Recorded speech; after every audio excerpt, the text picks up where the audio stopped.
Hello दोस्तों, नमस्कार। एगो हम सोहर गीत गावत हनी। सोहर सुनब जा। जब भतीजा होला त ननद के बुलावे के दरकार पड़ेला, लेकिन उ भाभी ननद के आवे से मना करतरी। वही पे एगो हम सोहर गान हमारा खुद के रचना बा, खुद हम लिखले हई। अच्छा लगी तो बताइब जे कि कैसन गीत बा। सुन के हमरा उम्मीद बा कि बहुत आप लोग के अच्छा लगी। सुनब जा।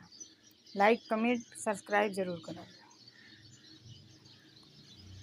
हसीबत कहेली कवनी दे अपना सहेबजी से अपना बलमुजी से हो राजा करे कहनवा हमरो मान हो ननदिया जनी बोलावा हो राजा करे कहनवा हमरो मान हो ननदिया जनी बोलावा हो के तरो थरिया बजाई है के या करी है का जल के या करी है का जल हो धनिया के तहर गोतिया बोलई है सोहरावा गवैहानी हो धनिया के तहर गोतिया बोलई है सोहरावा गवैहानी हो नैहर से बहिनी बोलाई भी थाली बजवाई भी काजल करवाई भी हो राजा नौआ हमरो गोतिया बोलई है सोहरावा गवैहानी हो राजा नौआ हमरो गोतिया बोलई है सोहरावा गवैहानी हो जाहु तोरो धनिया बहिनिया आई है उहे रे कजर करी है थरिया बजई हानी हो धनिया नैहरे से भैया के बोलई ह चौकावा पर बैठे के हो धनिया नैहरे से भैया के बोलई ह चौकावा पर बैठे के हो धनिया भैया संग पूजी बरहिया बहिनिया ना बोलाई भी बहिनिया ना बोलाई भी हो